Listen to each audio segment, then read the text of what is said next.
Alla fine, visto il posto, visto il contesto, visto l'orario, ci siamo fermati. Il classico panino. Non ve l'abbiamo mostrato perché sono arrivate due persone che guardano i nostri video. No, che Francesco fa come al solito, parla e loro per cortesia ci hanno aspettato. Comunque la coppia sono loro. Ciao. Piacere. Daniele, Emanuela. Piacere. Quella in fondo la conoscete. Coppia fantastica. Ci hanno raccontato un po' dell'Irlanda perché loro venivano dal nord, quindi ora siamo più preparati per affrontarlo noi, il nord. e noi siamo più preparati per affrontare il sud. Esatto. È stato uno scambio. Ciao ragazzi. Ciao. Ripartiamo dalla splendida spiaggia di cui abbiamo potuto godere mentre chiacchieravamo con Emanuela e Daniele. È una giornata strepitosa mentre arrivano foto di temporali da casa. Stavolta Irlanda-Italia 1-0.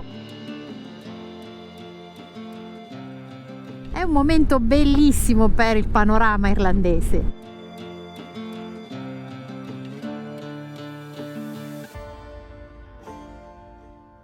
Si sale sempre di più in picchiata. Sicuramente alla camera non si capirà, ma è molto ripida questa salita. E come era normale, vista pazzesca, ma anche vento pazzesco. Bellissimo paesaggio. Ci dividono solo 5 km da Port Maggie con una via centrale pazzesca. Guardate questa strada immersa nella natura.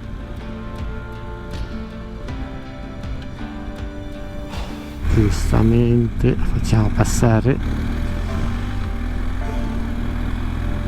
Siamo finiti direttamente sul mare, o meglio sul porto di Port Maggie. Sì, odore di pesce assordante, anche se non si direbbe così, però si mangerà bene pesce. Lasciamo tutti i porti. Sì, dobbiamo per prima cosa ritornare sulla Wild Atlantic Way e sul Ring of Kerry dopo la deviazione fatta stamattina. Oh, bellissima questa strada, bordo mare. Sì, si è proprio a livello del mare senza alcuna protezione. Evidentemente qui l'Atlantico non è così irrispettoso, per cui va arginato, ecco. E dopo aver fatto quel pezzettino di costa, tornati sul Ring of Kerry. Ora 44 km, poi ne usciremo verso nord, in quanto la parte interna l'avete vista nell'altro video. Siamo nella cittadina di Caersiding, di piccole dimensioni, che però ha offerto uno dei suoi figli più importanti e rispettati, Daniel O'Connell. Nato qui a Caersiding, O'Connell è una figura fondamentale per l'emancipazione dei cattolici irlandesi e quindi sui diritti, figura a cavallo del XVIII e XIX secolo. Questa è una questione che più saliamo e più diventa viva qui in Irlanda. Sappiamo bene le vicende dell'Irlanda del Nord e la pace raggiunta nei primi anni 2000, dopo decenni di subbugli, di richieste di diritti e purtroppo anche di attentati. La questione purtroppo partiva da molto lontano, perché da lontano parte il colonialismo inglese anche sull'isola irlandese e passando troppe volte per diritti negati alla comunità cattolica, che al di là di ogni credo era comunque la maggioranza sull'isola. Guardate che strada. Questa è la parte finale del Ring of Kerry e a me più che il ring sembra una pista. Traffico quasi zero, temperatura sempre più fresco, siamo scesi addirittura a 16 gradi. Ricomparso il mare perché siamo quasi alla fine di questo tra virgolette fiordo. Non si può sorpassare che c'è la linea continua, qua invece si può.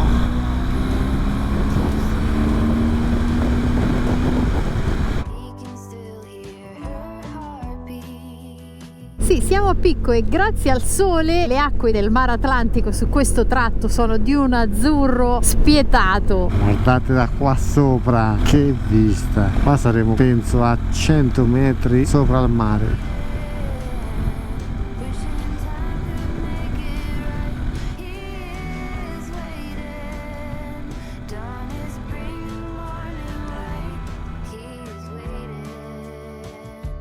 Usciti a Ring of Kerry, ora procediamo sempre dritti verso nord perché andremo a dormire in una piccola isola. Sono le 7:20 di sera, arriveremo intorno alle 8, quasi sicuramente troveremo la cucina chiusa. Stasera prevedo cena con biscotti e in questo preciso momento la temperatura più bassa registrata da quando siamo partiti, 15 gradi, ma i completi che abbiamo danno il massimo proprio quando la temperatura inizia a scendere. Sono le 7:55 di sera, il sole è ancora abbastanza alto, coperto da quel nuvolone, ma come potete vedere l'ambientazione è sempre più wild. Sono circa 10 minuti che non incrociamo un'auto. Una cosa che notiamo è che l'asfalto non è più come quello classico irlandese, messo molto peggio, anche se meglio di molti tratti italiani, ma non facciamo confronti. Però è anche vero che siamo usciti dal classico itinerario turistico e a quest'ora della sera vogliamo condividere una cosa che stiamo notando da quando siamo entrati in Irlanda. Non è rarissimo vedere vicino alla bandiera della contea di appartenenza la bandiera della Palestina. Parlando con Emanuela e Daniele oggi, che vengono dal nord, quindi stanno scendendo, ci hanno detto che a Belfast si nota ancora di più la differenza di pensiero tra inglesi e irlandesi. Questo perché nel quartiere inglese sventolano su molte case le bandiere israeliane, viceversa nei quartieri irlandesi della Palestina.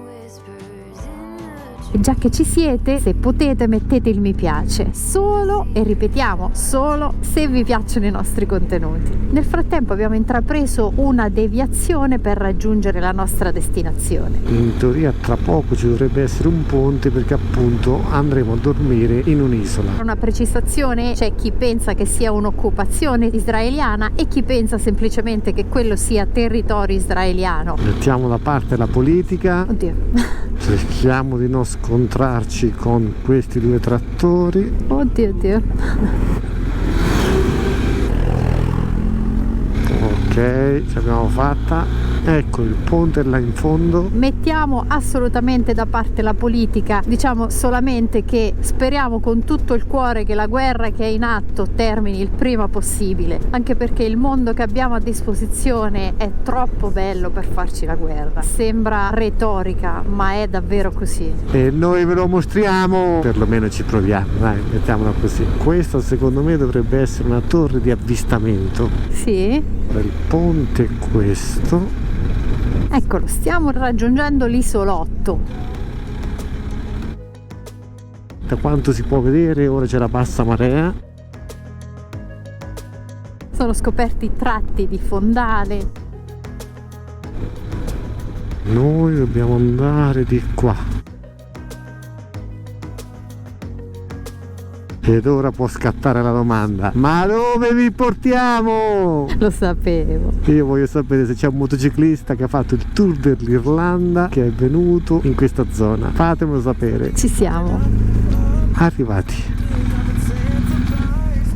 Anche il navigatore mi ha detto fine. Non dico che siamo sperduti come in Patagonia o in alcune parti della Bolivia, ma quasi ci siamo. Buongiorno dal nostro Tugurio. Dalla cartina potete capire dove ci troviamo. Sara prontissima come sempre. Claro. Comunque, bagno nuovo con doccia. Per i prezzi dell'Irlanda, rapporto qualità-prezzo super consigliato. Come avete visto siamo sul confine tra la contea di Kerry e la contea di Limerick e ora vi porteremo a solcare il Mar Atlantico. Perché oggi possiamo dire definitivamente di iniziare la salita verso nord e per far prima prenderemo anche un traghetto. Poi che questa stanza, se toglievano il terzo letto, potevano farla leggermente più grande, questo è un altro discorso. Come potete vedere il letto incassato, ma noi siamo stati benissimo. Abbiamo usufruito della cena sul posto perché siamo un po' isolati e siamo arrivati tardi, leggermente costosa ma molto buona, 22 euro a testa, pollo e verdure coltivate da loro. Colazione irlandese compresa, quindi considerate che se fate questa colazione per tutto il giorno potete evitare di mangiare. Questo quando la temperatura non scende di troppo, altrimenti il fisico ha bisogno di altro cibo. Questo però è un problema personale che quindi potrebbe anche non riguardarvi. Questa è la struttura vista da fuori. Castle View House. Questo è il perro con il GPS collegato al collo. moto parcheggiata a fronte struttura, ma ovviamente, come sempre faccio, ho chiesto ai titolari: è sicuro il posto per la notte? Mi ha detto: stai tranquillo al 100%. Il perro è un gran cacciatore di insetti, si arrabbia anche, cioè tira fuori proprio il carattere appena lo ha vista, però ci ha accolti ieri sera da quando siamo arrivati nella sua ottima maniera. Ciao perro, ciao. Zampetta addirittura. Zampetta dolorante. Avrete capito che ci mancano i perri sudamericani. Sta arrabbiando con l'acqua. Dai! Il perché la struttura si chiami Castle View è presto detto: la vista sulle rovine del castello. È il momento di salire ed è la giornata delle scogliere, delle cliffs che vi andremo a mostrare. Il proprietario della struttura ci ha detto: bene, questo è il giorno ideale, è bel tempo. Aggiungerei io, sì, nel senso che è previsto magari un miglioramento, ma già questo tempo è considerato dagli irlandesi accettabile. Guardate l'alta marea rispetto a ieri sera quando siamo arrivati. Siamo indubbiamente un po' in dip al mondo, però guardate la tranquillità, non c'è nessuno. E uno potrebbe dire: e me Francesco cosa ci trovi di bello in tutto ciò? Per noi questi momenti di, tra virgolette, solitudine servono per ricaricare le batterie e al tempo stesso sembra un po' una contrapposizione, ma ci rilassano tanto. Sono zone lontanissime sia per ricchezza che per presenza di verde e vegetazione rigogliosa, eppure l'Irlanda e la Patagonia hanno dei punti in comune: l'isolamento senza ombra di dubbio, una vita portata un po' al limite in determinate stagioni dell'anno e una vita semplice che rende il tutto assolutamente autentico. Però non pensiamo che in inverno sia tanto freddo, perché abbiamo parlato con la gente del posto e ci hanno detto che qua non nevica quasi mai. Anche le case hanno quell'austerità in certi casi, nelle finestre piuttosto spesse o nella fattezza piuttosto scarna.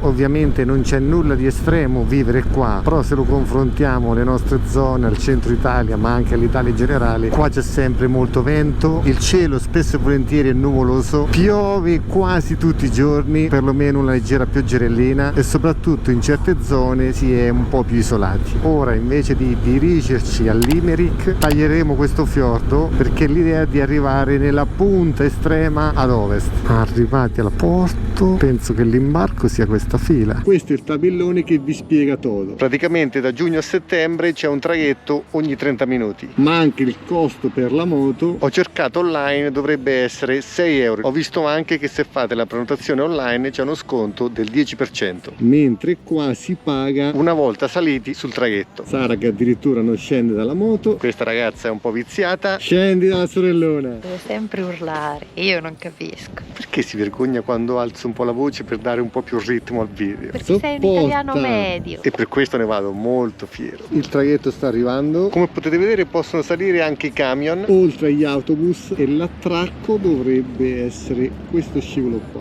Ma sono curioso di capire quella rampa come si appoggerà sulla rampa in cemento. In maniera molto easy, praticamente la nave scorre indietro, addirittura si solleva nella parte posteriore perché la rampa in ferro è veramente affilata, non c'è una sorta di attrito. A scendere sono velocissimi, quindi vamos alla moto. Questo assomiglia molto a ciò che avviene in Norvegia tra un fiordo e l'altro. Il traghetto si chiama Shannon Dolphin perché quello che attraverseremo è in effetti l'estuario dello Shannon, il fiume più lungo d'Irlanda, 360 km, che bagna la città di Limerick.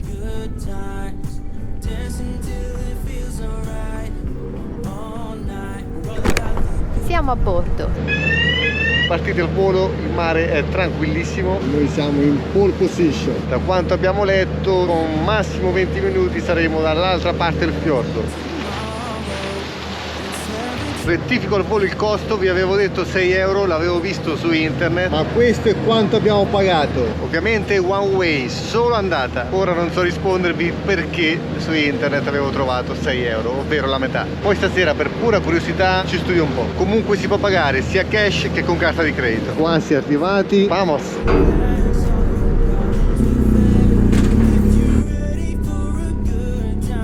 Traversata effettuata, siamo i primi a scendere e siamo dall'altra parte. Ci danno il benvenuto nella regione dello Shannon. Benvenuti nella contea di Clare. Guardate sul navigatore, sembra che questa strada finisca all'interno dell'oceano, praticamente una curva a gomito proprio di fronte al mare. Addirittura c'è una rampa che proprio se ti vuoi buttare dentro ti semplifica la vita.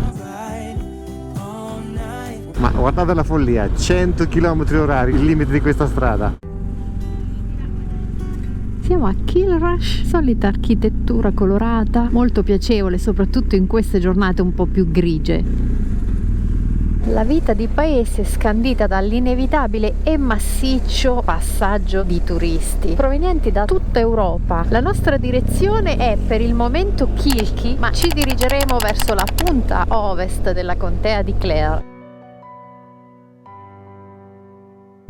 Loop Head, la nostra prima destinazione. Dai che vi portiamo fino alla fine del mondo, cioè fino alla fine dell'Irlanda, mettiamola così. Come era facile intuire, non c'è nessuno in giro da queste parti, il vento non ci ha lasciato per tutta la mattinata, quantità di mucche pazzesca. Secondo me però sulla quantità di turisti ci ricrederemo non appena arrivati. Può capitare, però intanto lungo la strada per arrivare non abbiamo incontrato tantissima gente, anzi quasi nessuno. Ecco come appare la contea di Clare da queste parti. Quasi pianeggiante si getta poi sul mare. Guardate, a 180 gradi non c'è un albero, è un po' come la parte terminale della Norvegia prima di arrivare a Capo Nord. Sicuramente qua il vento è sempre presente, poi con questo meteo è un po' anche da fine del mondo. Siamo arrivati fino al mare. Guardate qua che spettacolo, a 5,4 km. Sempre impetuoso e non c'è da stupirsi. Ecco l'altra faccia della spiaggia. Una cicloturista. Odore di mare, di salsedine pazzesco. Iniziamo a salire. Qua la strada diventa un po' più dissestata e anche più stretta, ma con la moto ci si passa tranquillamente.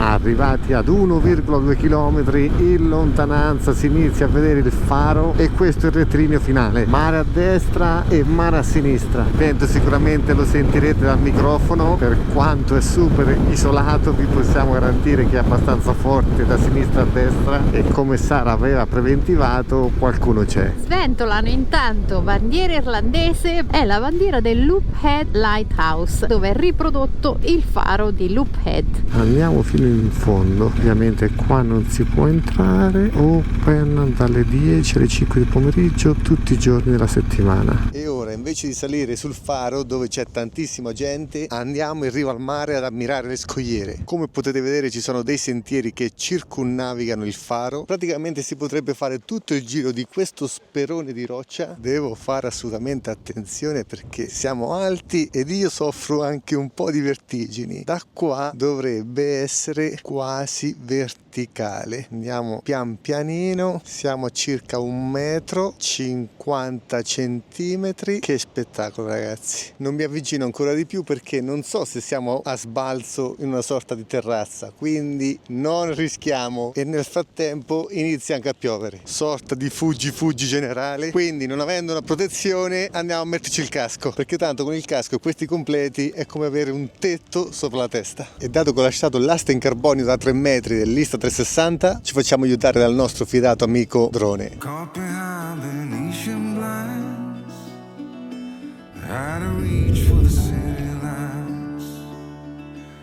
This ain't where I belong. Hey, look at me, man, what I've become. I've been running east, looking for a sunset, digging deep since '99. What I thought was gone was sitting in my pocket. Plain sight all along. I think it's time for me to go, burn all bridges. All I know, I got lost along the way, fell between the foam, pulling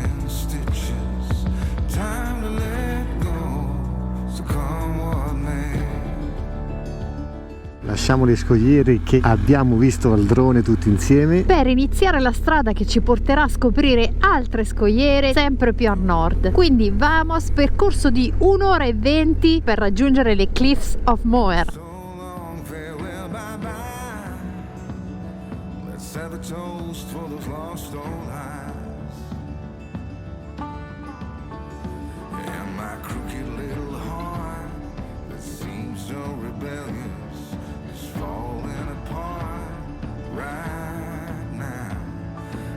Ci stiamo dirigendo verso la cittadina di Ennistaimon. e se di colpo per il freddo, per i chilometri, per il vento vi viene fame, considerando i prezzi folli irlandesi, super consiglio, fermatevi alla Spar perché vi fanno panini e tramezzini freschi. Oggi abbiamo preso un caffè mocha che sarebbe cioccolato, vaniglia, nocciola e un po' di latte. Ci scalda anche. Ma prima del caffè Sandwich.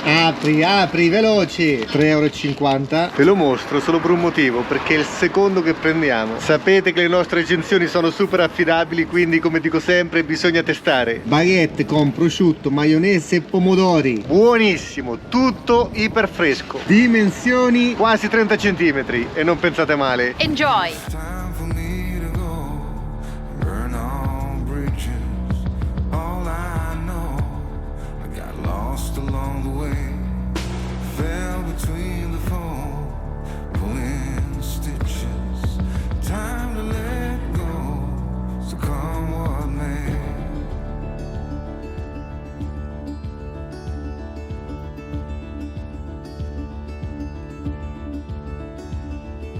Don't look before you leave. What you give, you get to keep. So long, farewell, bye-bye. Let's have a toast for those lost old lives.